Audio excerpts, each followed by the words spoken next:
Expecto Patronum! Hi everyone, welcome to Expecto Podcastum. I'm Laura. I'm Adam, nice to meet you guys. And this is our first shot at a podcast. So we figured we're not going to faff around and we're just going to do, since it's our first episode, we thought that we would just do a little bit on how we started reading the books. So Adam, do you want to tell your Potter life story? Yeah, so my Potter life story happened, I suppose, started when I was about 7, 8. I was in second class, so big communion year. You can tell we're Irish. Good Roman Catholicism. Love Catholicism. And in second class, that was our novel for the year. Our teacher got really into it, and it was also the year that the first movie was coming out. So we read the Harry Potter book, watched the movie that year, and at the time I had never read Harry Potter, but I had a scar above my right eye that was a little lightning bolt kind of shape, and I used to wear the big round glasses as well because, I was a bit of a nerd. We all are. So I believed I was Harry Potter for a year, and was then obviously when I was 11 and didn't get my Hogwarts letter, I was like, oh, okay, I'm clearly not Harry Potter. What am I going to do with my life now? Yeah. And that's my Harry Potter story of how I got into it. My Potter story is a little different in that I didn't actually read the books until I was about 9 years old. But so I'm 2 years younger than you, Adam. So I saw the first movie when I was 6 years old with the Brigiens, which is Girl Guides. Another Catholicism thing there for you. But I remember seeing it. I remember being 6 years old, and I remember loving it, but I remember being absolutely terrified at the end, where Quirrell has Voldemort on the back of his head, and when that's pretty terrifying. comes out of Quirrell after Harry burns him to death, and I remember crying. I was so scared. And then I loved the movies. I remember trying to read The Chamber of Secrets because my brother had it, and I remember getting to the bit with Dobby and being there's no pictures, I'm not reading this. And then when I was in third class, so I would have been about 9, I tried to read Order of the Phoenix, and it was just too big. I remember thinking back and being I'm 20 chapters in and they're not at Hogwarts yet, and who are all these people they're talking about, because I hadn't read the books. I've got to say, Order of the Phoenix is such a huge book. I know. I was completely overwhelmed when I bought it. I thought that Goblet of Fire was pretty big, and then had this big hardback book bought from Eason's and was oh, this is actually kind of breaking my back walking around with this book, and being halfway through the book and being oh my god, what's happening? Yeah. And then, we'll talk about Order of the Phoenix later. Obviously, yeah, much later. But yeah, no, so I read the books out of order. So I can't remember the first book I read. I have a feeling it was Prisoner of Azkaban, but I definitely 100% read them out of order. I read them along kind of with the books. So I think it was but I remember being a mad Potter fan for when Deathly Hallows came out. That was the first book. I was excited for the Harry Potter series to come out. And I read it in I got my copy the first day it came out and read it, and so that was when I was that sad Potter fan queuing outside in the cold outside Eason's for Order of the Phoenix and forcing my dad to go that's what makes me really sad, is that I came to it a bit late. I came to it when it was the last book. The only book I could get excited for was the last book. But yeah, that's it pretty much. That's my Potter story. So do we want to you have a few questions, Adam, don't you? Yeah, I do. So we're going to start with the Philosopher's Stone, obviously, and this episode we're going to talk about chapter 1. But I think it's important before we start Philosopher's Stone, as we all know, the British version and European version of Philosopher's Stone is Philosopher's Stone, but over in America, they decided to change it a little bit so that obviously American people could understand it a bit better, because it's very British, and called it the Sorcerer's Stone. So I'm wondering what you think about that. Do you have an opinion on it? Would you have preferred it to be still the Philosopher's Stone? Yeah, I'm very much with J.K. Rowling hates that it's called the Sorcerer's Stone, So I'm very much on that aspect of it. Like, I definitely think it's a Philosopher's Stone. Like, it's not the Sorcerer's Stone. Yeah, no, I don't have, like, I'm not, like extreme about it, but I definitely, like, if I'm reading, like, say, I'm a big fan fiction person. So if I'm reading, like, a fan fiction and it says Sorcerer's Stone, and I'm like, okay, goodbye. Like, I can't, like, I'm like, you can't handle it. It's just like, you know, you wouldn't go changing, like, Dickens and Mark Twain and, like, you know, To Kill a Mockingbird, all the colloquialisms used in that particular book. It helps build the charm and the character of the book and the series and the everybody in the book, the characters and everything. So I think it helps build the story. So that's why I'm a bit of a Philosopher's Stone snob. Yeah, I would be a bit of a snob as well, but I wouldn't be, like, militant about it. Yeah, it doesn't particularly bother me, but it does bother me because I have read, like, Sorcerer's Stone, and there's, like, a few other words that are changed that, you know, are terribly, like, British words. I can't even remember what ones Yeah, I have think been they changed turn, slightly. like, rubbish into, like, trash can and stuff like that. Yeah, and well, that kind of loses that whole thing of, you know, you are in Britain, this is not America. I think they only did it for Philosopher's you know, Stone or Sorcerer's Stone. Did they? Yeah, they did, because I think there was so much uproar over it at the time that obviously JK is a very powerful, strong, independent woman who is just bloody amazing. Of course. And obviously had her input there and said no more. Probably after the success of the first book, she was able to turn around and be like, yeah, no, this ain't happening. Okay, so do we want to just start and get into chapter 1 of Harry Potter and the Philosopher's Stone, The Boy Who Lived? Well, I was going to say about the artwork. Oh, crap, sorry, Adam, go ahead. So, lots of different versions of Philosopher's Stone out there. There is the, you know, original version, and then there is the adult version, and lots of different covers. So, what is your favourite cover? The adult version, the American version, the bog standard Philosopher's Stone version? I would have to say it would be the bog standard Philosopher's Stone version. Like, even the new versions that are out that I think are more probably, you know, if I was a kid these days, I would prefer the newer covers that have come out. But for me, just bog standard Hogwarts Express with a brown haired Harry is my favourite, purely because that's what I knew and loved growing up, and it just fills me. Still wearing his Gryffindor scarf, you know, getting on that Hogwarts Express the first time. Spoilers. Yeah, no, I think it fills me with such, like, this, you know, nostalgia that and it makes me warm and fuzzy that I just can't. It's my cover, you know.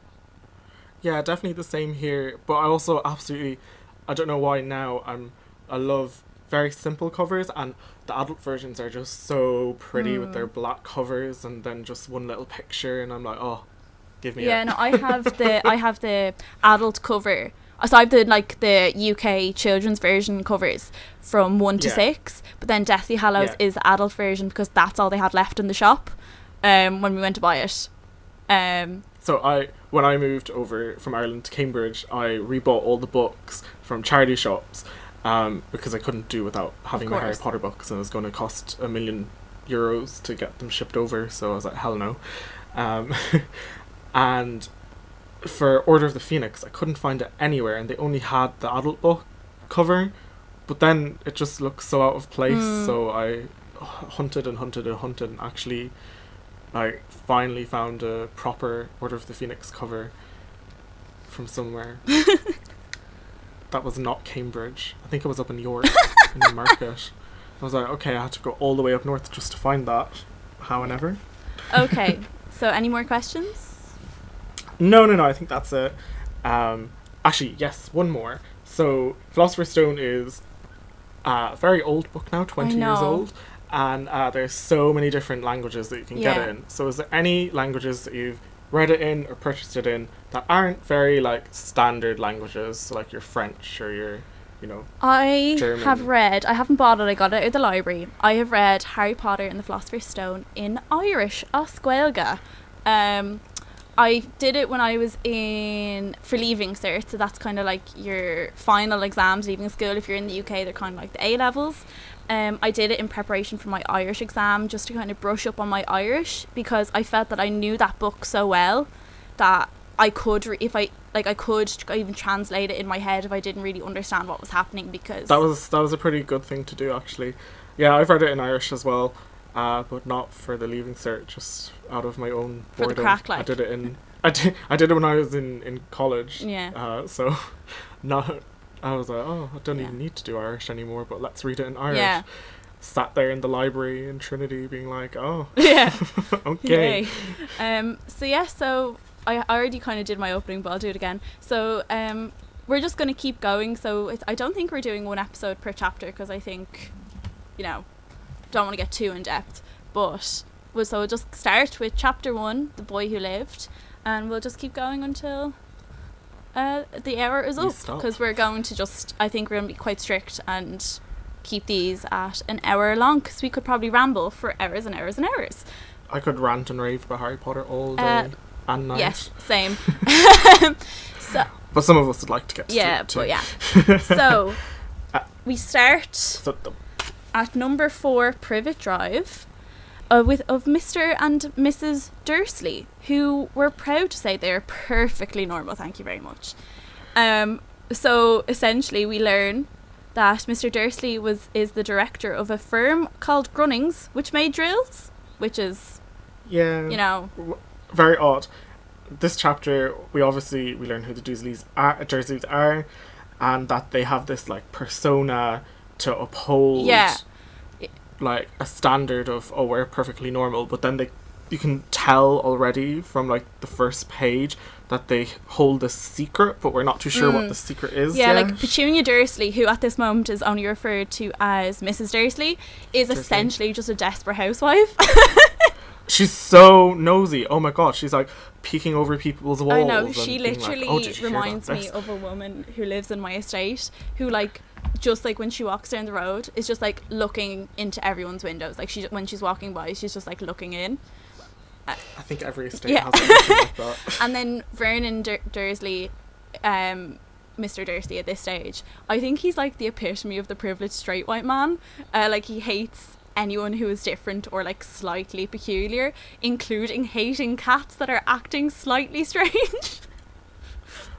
In all fairness, that cat was acting very, very, very abnormal. But cats stare. Like cats do stare. Like I was. Yeah, I mean, like anytime that a cat stares at me, I feel like I'm going to be killed in like 5 seconds. But like I expect that to be normal for a cat, but not so much. A cat with what looks like glasses on and it clearly staring at you and watching TV through your window, pretty much.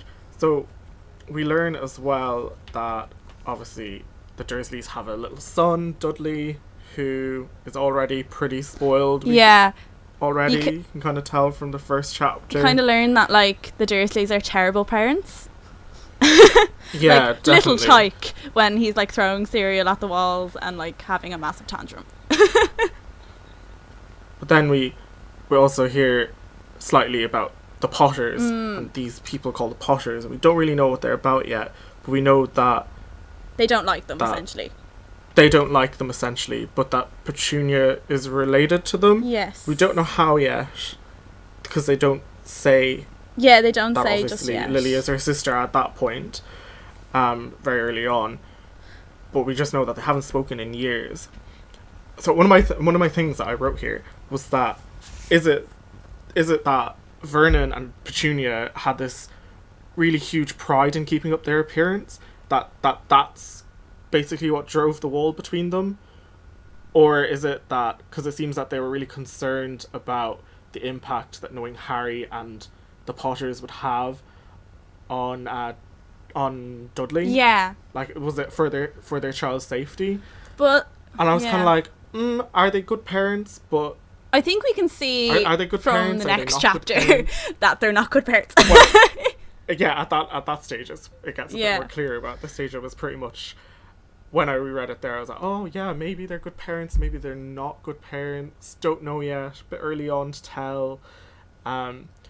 but obviously, you know, just this wall between the Potters and the Dursleys that have just, you know, it's nearly like Trump trying to build his little wall in Mexico. Mexico. I mean, you know, build the wall. Vernon's like, build that wall. Yes, that he literally would be like, he'd be like voting for Brexit, and like he'd be like, oh yes, that's Trump man, he's very good. Like he'd be like that.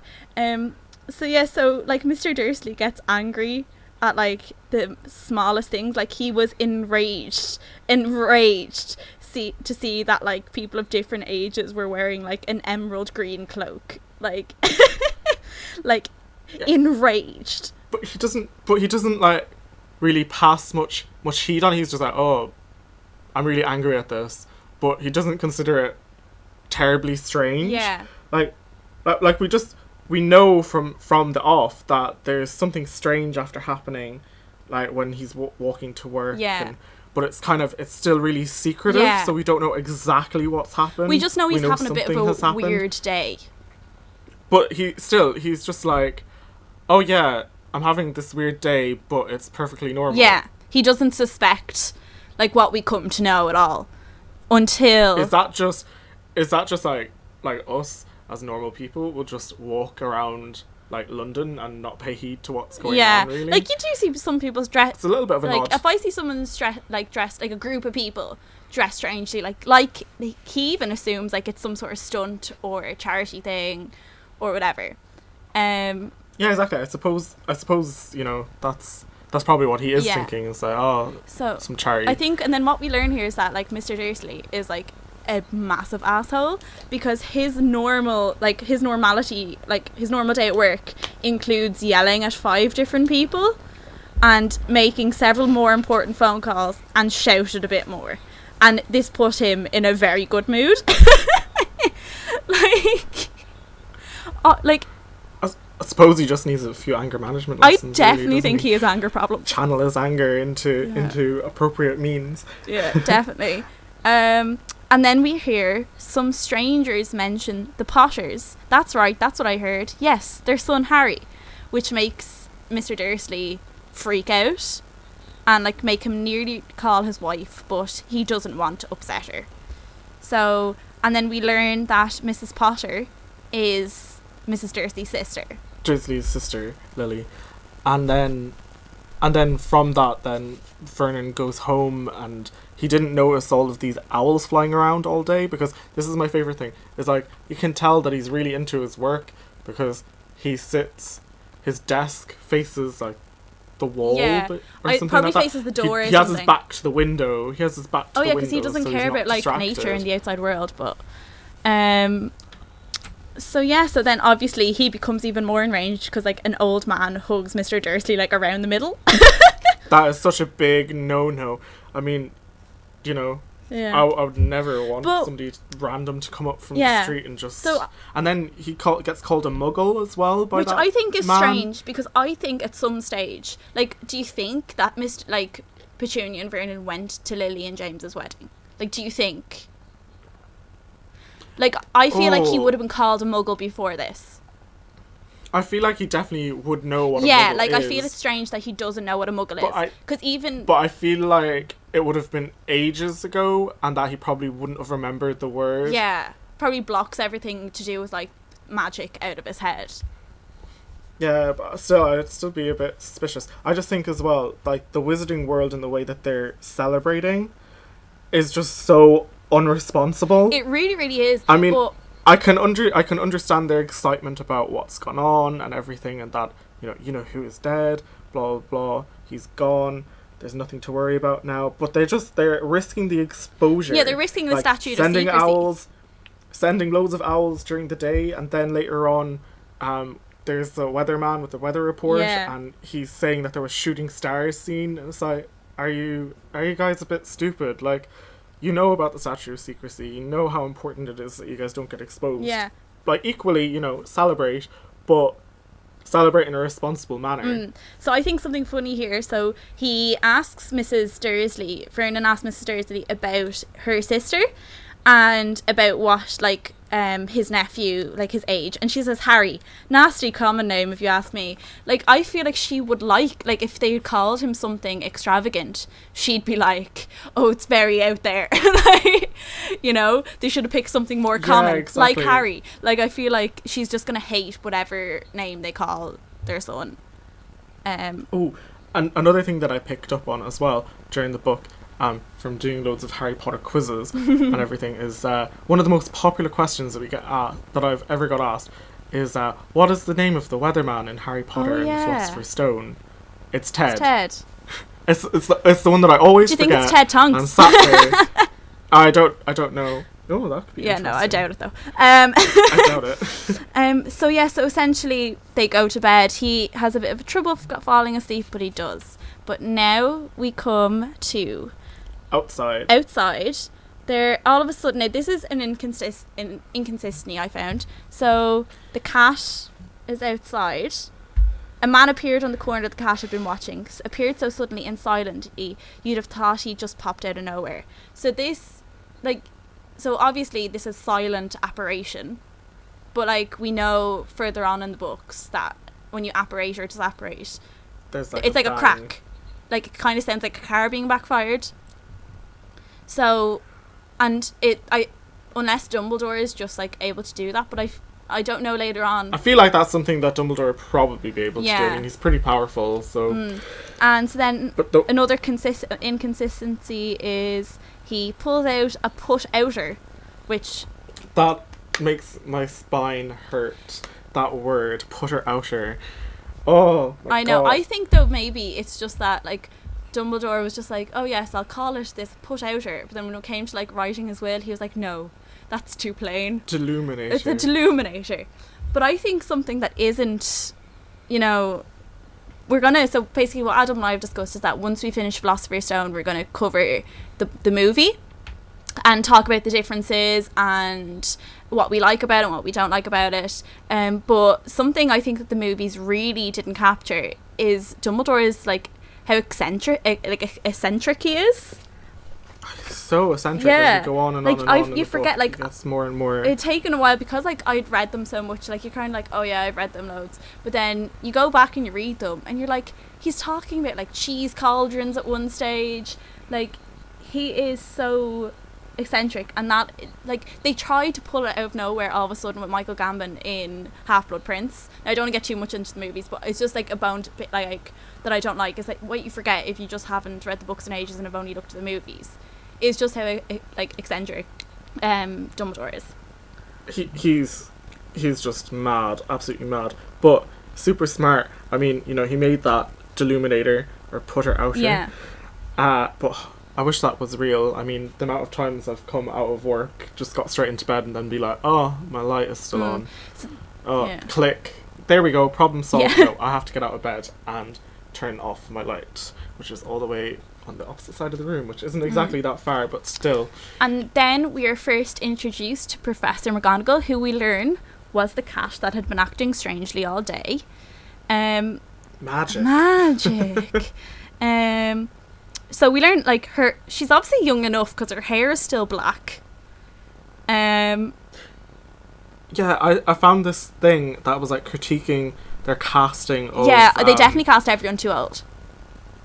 Yeah, but, you know, Maggie Smith was definitely right the choice, definitely. But anyway, we'll talk about this when we go on to the movie. But yeah, so she I think already she doesn't know, like, he wasn't expecting to see her there, but she, like, wriggled it out of, like, Hagrid, which I don't think took a lot of effort, if I'm being honest. No, I mean, we learn later that basically Hagrid just tells everybody everything. Yeah, so... like, obviously she's the only one who's sense. She's like, everyone's acting like an idiot, like flocks of owls shooting stars. She's definitely like very stern, but she's really caring as well. I mean, she has like Harry's welfare. Oh, at definitely. heart. And like obviously we learn like later on in the books that like James Potter was a notorious like troublemaker. But she does get very upset when she learns the truth that they're now dead. So she obviously has a soft spot for her students, no matter how much of a troublemaker they are. Definitely. And she probably came to know him like as a more mature, like as a husband and a father, through the Order of the Phoenix. Yeah, exactly. Kind of a really fearless character who will, you know, who wants good to prevail in the world, basically. And then obviously McGonagall really respected that, I would say. Obviously, this is all hearsay because we have nothing concrete to go on. But here's a line like I really, really liked is when Professor McGonagall says like Voldemort was only ever afraid of Dumbledore, and he goes, "It's lucky it's dark. I haven't blushed so much since Madame Pomfrey told me she liked my new earmuffs." Like, like it's just so ridiculous. But and you're like, how could anyone be afraid of this old man? I think with Dumbledore, the thing he seems to be like a very down to earth person. You know, he's very eccentric, but he's very down to earth. He's a bit like Luna, who you'll meet later on. Yeah, definitely. In one of her like books. Luna is so smart. Like she's in Ravenclaw, but she has this. She's obviously, we know that she's very eccentric. Also, I can't say that word right now. Right now because I'm sick. So. Eccentric. Eccentric. Eccentric. So yeah, so obviously Dumbledore tells her that he's here to bring Harry to his aunt and uncle, and she's just like, what? Why? Like, oh, like, and she says that they're obviously bad parents because I saw Dudley kicking his mother all the way up the street screaming for sweets, and like, so this is kind of ridiculous. He's not even gonna like knock on the door and tell them that like her sister is dead. I know, exactly. This is exactly what I have written down here. Is like he left him on a step in November. Yeah, the 1st of November, like with just a letter to explain everything. Like, and like, how much detail did that letter go into? Surely you couldn't put down like all about the First Wizarding War and how important it is that Harry is left here, and you know that we expect that there's some magical force over this house now, you know, that will protect Harry and blah blah blah blah. And then on the other hand, I was thinking, you know, oh, that was really smart of Dumbledore to think of all these things, to think, you know, about this, and you know that basically by leaving Harry on the step, they have to take him. Yeah, I suppose. But like they still could have just driven him to like an orphanage, like. But then I think Dumbledore was like going back to what happened with Tom Riddle, and was like, don't want Tom Riddle 2.0 Plus, I think here. he would have like learned that like he had been dropped off at an orphanage. We have our first introduction of Rubeus Hagrid. He comes down on a flying motorbike, and when I read this little bit years after, like on my like rereading of this, young Sirius Black lent it to me. I've got him, sir. Like just the throwaway line, like. Yeah, exactly, and then becomes a central character in later books, and you're like, oh, and you only catch it. I didn't really pick up on that. A rereading of it years later.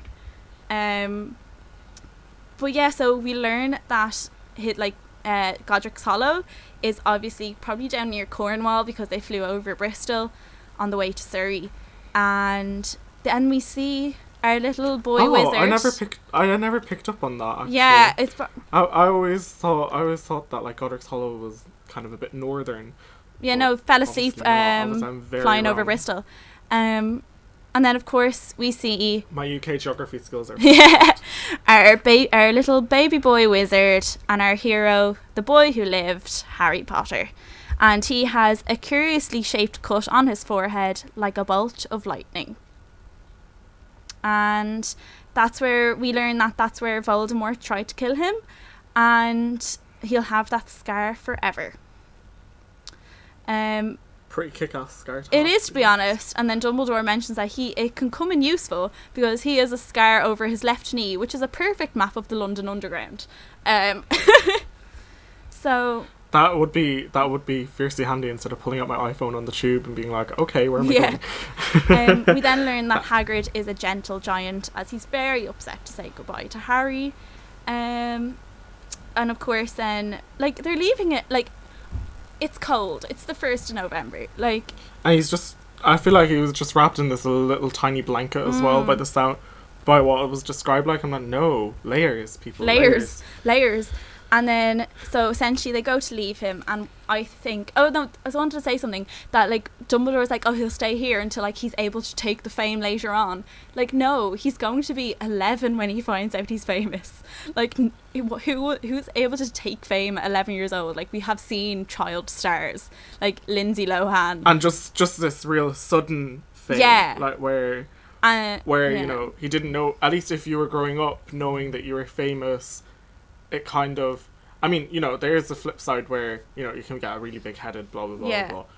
But at least he would have known he's famous and he knows how to handle people, whereas when he's just thrown in to being famous, he's like, oh my god, I'm completely overwhelmed. Exactly. Another thing that I picked up as well is that 2 words for you that you should remember: sherbet lemon. Sherbet lemon, yes. Dumbledore loves his sherbet Oh, lemons. love an everyone. owl. Sherbet lemon. But yeah, so yeah, that's kind of like what I was talking about, like just the ready, like no one's ready to take fame at 11 years old. But I think something like this gave me shivers, was just the last few lines of this chapter. He couldn't know that at this very moment, people meeting in secret all over the country were holding up their glasses and saying in hushed voices to Harry Potter, the boy who lived. Shivers. I just got shivers. Like, I think definitely as well. Just you can just see how secretive the wizarding world needs to be as well. In that, you know, they weren't saying it out loud; they were saying it in hushed voices. But yeah, Like, J.K. Rowling is very good at being very subtle in what she's saying as well. Yeah. A lot of the time, like, she's a very descriptive writer, but so subtle. You can just pick things out of the words that she's using. Yeah, like, she's very good at crafting her novels. yeah. So then we move on to 9.5 years later, chapter 2, The Vanishing Glass. So essentially, it's Harry is now 10 years old, and we learn that there's no pictures of him in the house, and that he thinks Dudley looks like a large pink beach ball wearing different coloured bobble hats. But yeah, so essentially we learn that Harry has to cook the bacon. He's being totally abused. Oh yeah, so this by is the what I want to Dursleys. say is that, so we learn on later on in this chapter that essentially the only other adult that Harry really has contact with is Mrs. Fig, and we obviously learn in Order of the Phoenix that she is a squib and has essentially been placed there by Dumbledore to keep an eye on Harry. Now, And that's what really annoys me when I reread this book and chapter, and it drives me insane. And I'm I know, like, oh my it god, just- why, you little old lady, you could have saved him Exactly. from all of this. and so there's only Mrs. Fig to keep an eye on Harry. Like, she can only see him in the street and like when she babysits him, but like even if, like, I would think that like there's no welfare checks inside the house, like not even by a Muggle social worker. Like, obviously when his teachers see how small he is and how obsessively like bullied he is by his cousin, do you not think like that teachers would get involved at school? And I think here is where something that really, really annoys me is that how his abuse is so brushed over by the adults in his life later on, especially. It really is, and that he's basically a slave. He is. Like, slavery ended a long time But like, ago. essentially, Long you time think ago. like, oh, Harry Potter, the boy who lived, did not get his first letter. I'm going to personally send him his next one. Oh, what's that? Mr. H. Potter, the cupboard under the stairs. Stairs. Like, what the hell? And obviously, so like, I kind of combed through for the signs of abuse. Obviously, cupboard under the stairs, the obvious favoritism, child labour, physical abuse enabled by Vernon and Petunia. Like, it does seem like he gets the odd swat by Vernon and That's Petunia, exactly it. but it's and just it's mainly through Dudley that he gets Yes, physically definitely. abused, because Vernon and Petunia are just instigating it, totally instigating yeah, they're it, enablers. and aren't punishing. No, Exactly, they're total enablers. But they're not punishing Dudley for the things that he's doing wrong. Obviously, he you has know. sellotaped glasses. Like, I don't think this is ever addressed, but maybe he doesn't have the right prescription. You know, like, who knows if like these are just glasses she probably got out of like the end of a bargain bin or something. Like, they're probably not the right prescription. Like, I don't see her bringing him to. Well, I suppose, does the NHS give glasses? Yeah, I that's think probably he do. probably got it in school or something. Okay, take that back. But then like his much too big clothes, like they cannot keep him warm.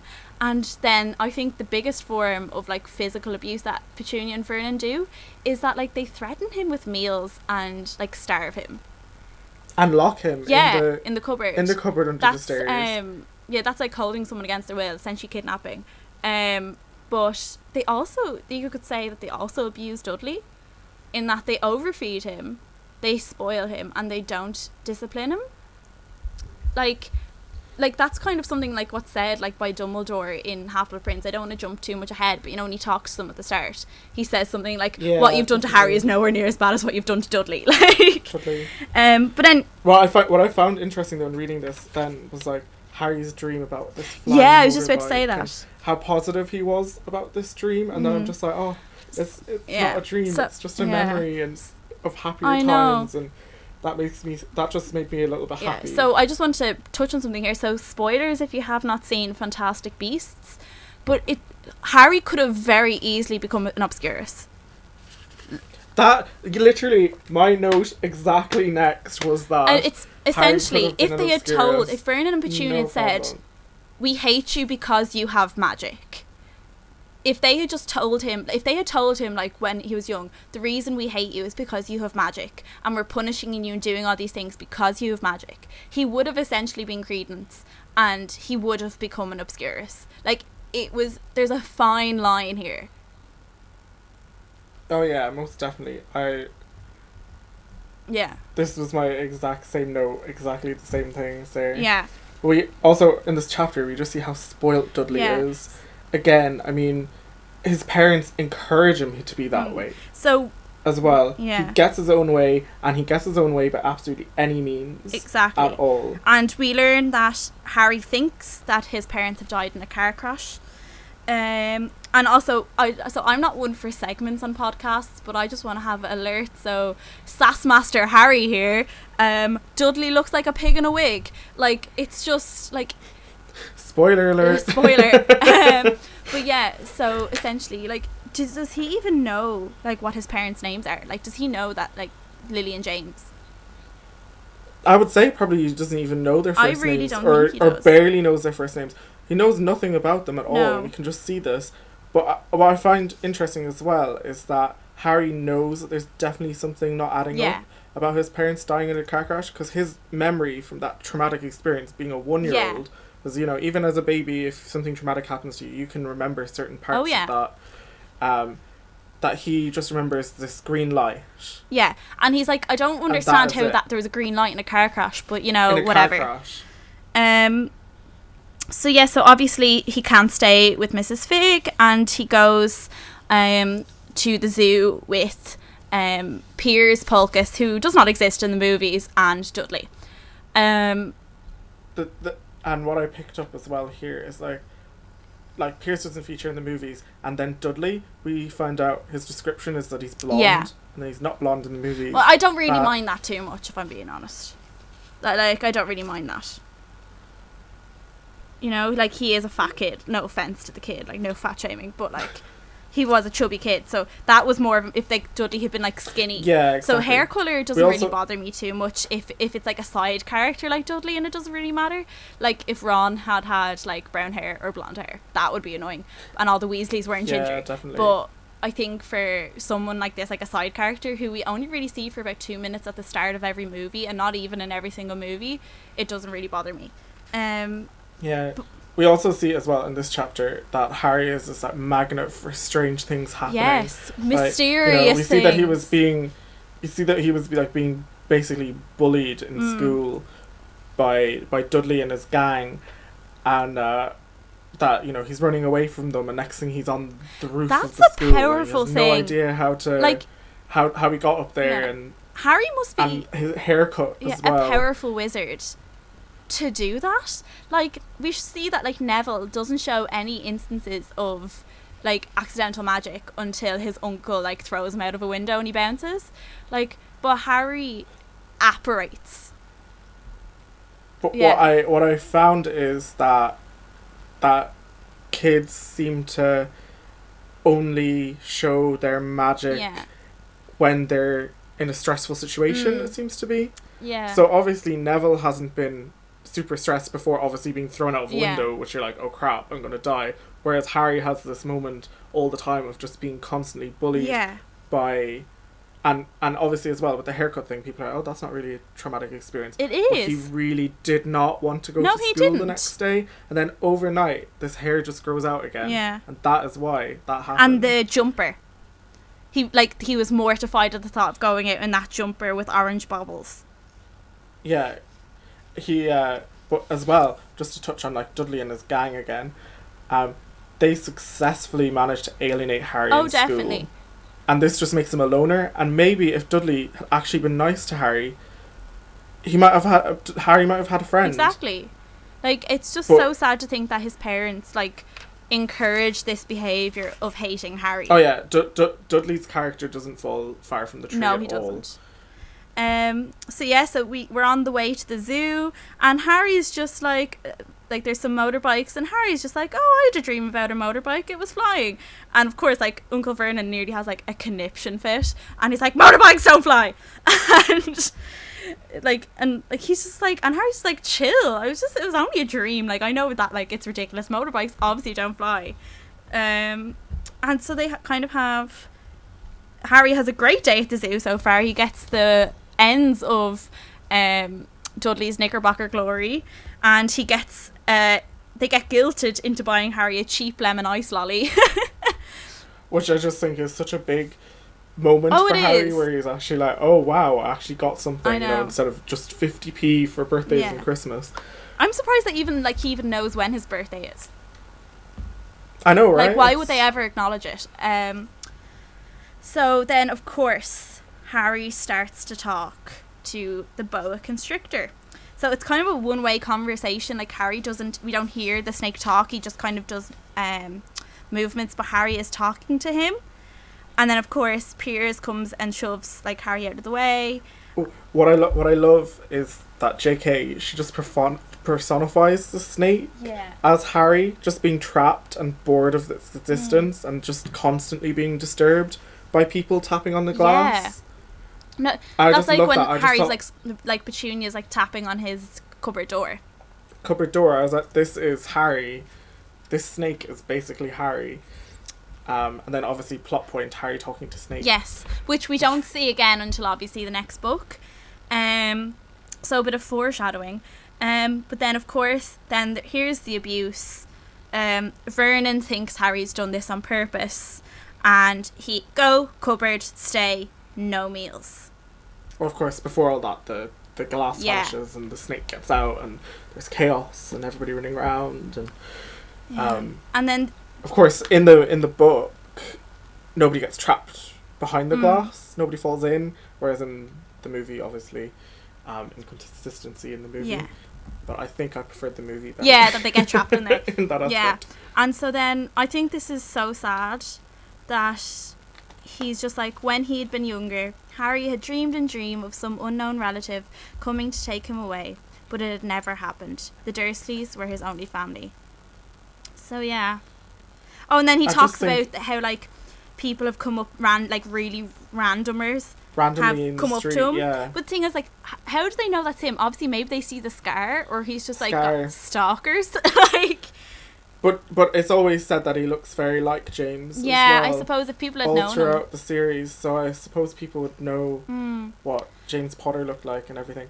But I suppose as well though, he gets his wish of being rescued in a Yeah. way by Hagrid, and then obviously later on by Sirius, and it's just that part just makes me want to cry. What makes me so sad is like Dumbledore obviously kept Remus away. Like, knowing Remus Lupin, yes, he kind of has this aspect of self-loathing where, like, because of his him being a werewolf, but I still think like when he was safe during the middle of the month, he would want to see Harry, you know. Yeah, most definitely. I suppose like Harry is the only thing that he has left. Oh, we'll leave this to Prisoner of Azkaban, because I could talk Yeah. about Remus Lupin and like I'll actually sob at that episode, so wait for that. Because I love Remus Lupin more than most real life humans, and so essentially that's it. Like, he doesn't know what his parents look like. He probably doesn't even know their names. All he knows about them is that they were apparently drunkards and that they died in a car crash. Which, I mean, it's interesting, obviously, put 2 and 2 together. Yeah. Car crash and alcohol doesn't go very well. Cars and alcohol don't go we're very on well to chapter 3 then, the letters from no one.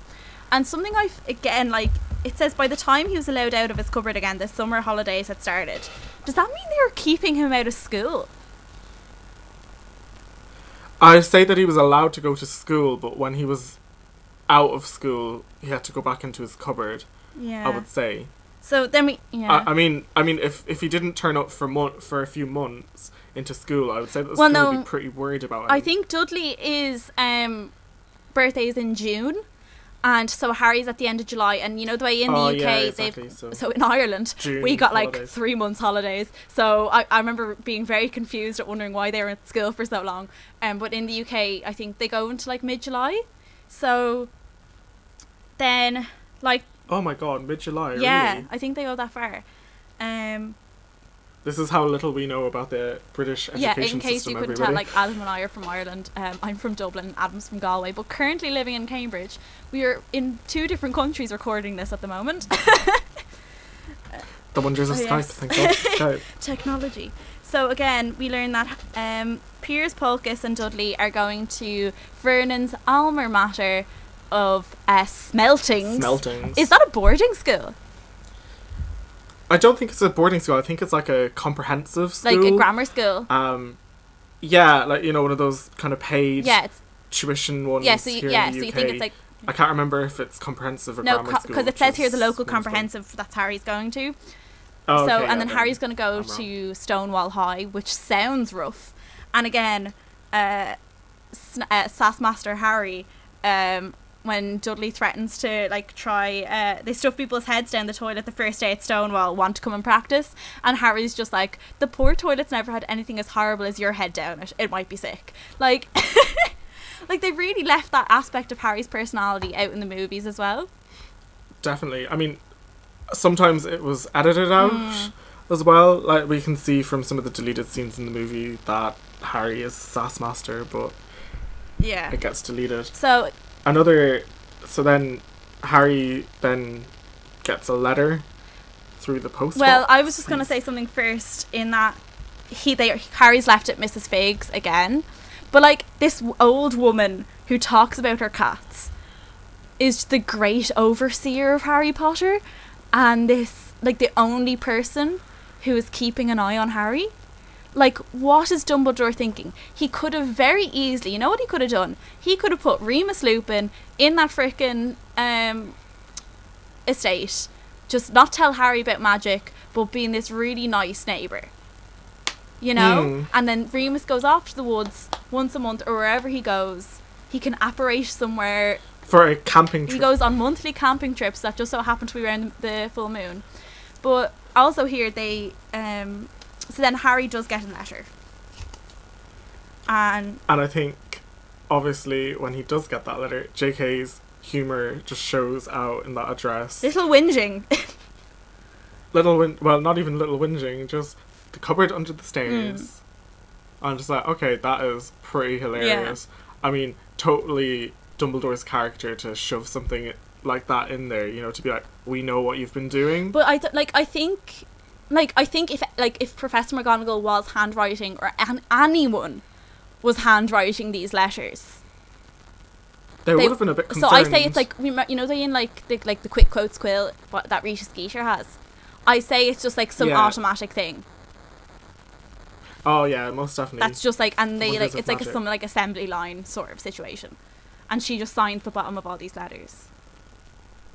So Harry gets this letter, he brings all the post in, and then the Dursleys just get like really concerned and are basically horrified and terrified that Harry has a letter, like so much so that they shout at Dudley to get out of the room. And I was like, whoa, okay, that is obviously a really, really big moment. Something is going on here. Yeah. They would never shout at Dudley like that. No. Ever. So Petunia goes, Vernon, look at the address. How could they possibly know where he sleeps? How do they know where he sleeps? Like, Because he has the trace on him, doesn't he? So I say that they Is the trace that, like, I thought is it an actual trace? Like, is there some map where they can be like, show me Harry Potter? Like, I don't know. I don't know how the trace exactly works properly. yeah. I mean, I always thought of it being a bit like GPS, where, you know, if you Yeah. have a thing, you could see where they were. I kind of thought of it like that. But then obviously as well, why wasn't anybody always looking at Harry Potter then to see where he was when he had the trace? Exactly. Like, there's this definite, like, deficit of care by Dumbledore.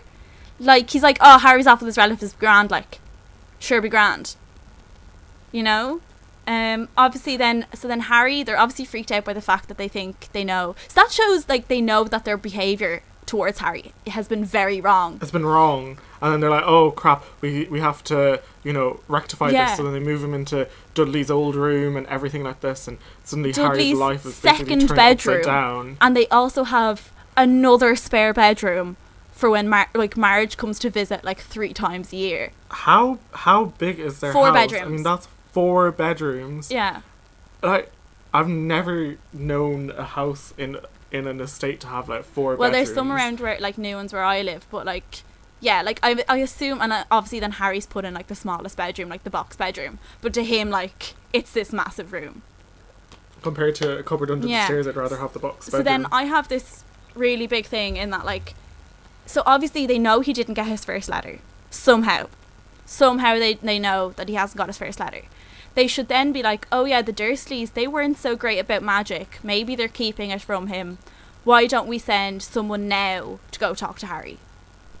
Like, why not? Yeah, you definitely. have like 12 letters coming, and then letters like popping out of the eggs, and But all of these letters just coming and coming and coming, and what annoys me then is just like the Dursleys just ignore all of them. They're literally just like, this don't ask, don't tell policy is just put in place, and it's like, we do not talk about the letters, you don't even see the letters. Yeah, they don't exist. They don't exist. This is all a figment of your imagination. And so then, of course, like, Vernon Dursley is going insane. Shake him off, he would mutter whenever he did this. When he turns around when they're driving away. But as well, they just the fact that all of the letters have the new address on them. So it's like, you know, the cupboard under the stairs, and then the spare bedroom and all of this stuff. And that just freaks them out, and then they just evacuate the house. So then, of course, they're at this weird shed on a weird old island with a storm brewing, and it's just Carrie's counting down to his birthday. So this is July 30th. But before all of that, they go to, like, this hotel and stuff, and everywhere. And, like, what I have down here is, like, if you're a Petunia, would you have stood for all of this moving around? Like, would you? Because it seems that Vernon just goes completely insane. Yeah. Like, would you not have been concerned for the safety of you and the safety of your child when Vernon just appears to be having this totally psychotic episode? Yeah. And you're just like, whoa. Like, you need to calm down. We need to get away from you. I know that if it was me, I probably would have just been like, I am not going there. Yeah. Good luck. So, Adam, we're at about 53 minutes, and the next chapter is quite a big chapter. So I say we wrap up our first episode there. Yeah, okay. Okay, so everyone, in case you didn't catch our names at the start, I'm Laura. And I'm Adam. Yeah, and so you can find us at Expecto Podcastum on Twitter and Instagram. And Adam, what's your social media? So my social media, my Twitter is @TheMillerAd, and the same for my Instagram, @TheMillerAd. Check them out. And if you want to. And I'm Laura Killabean on Twitter and Instagram. Don't ask, it's a weird nickname from secondary school. But yeah, we hope you really enjoyed this first episode of Expecto Podcastum. I hope you continue to listen. And so, yeah, you can tweet us what you thought about these first few chapters and have the discussion along with us and let us know what you thought. We'll pick up the end of the 3rd chapter as well on the next episode. Yes. And so we shall see you next week. Okay, bye. Thanks for listening, guys. Bye.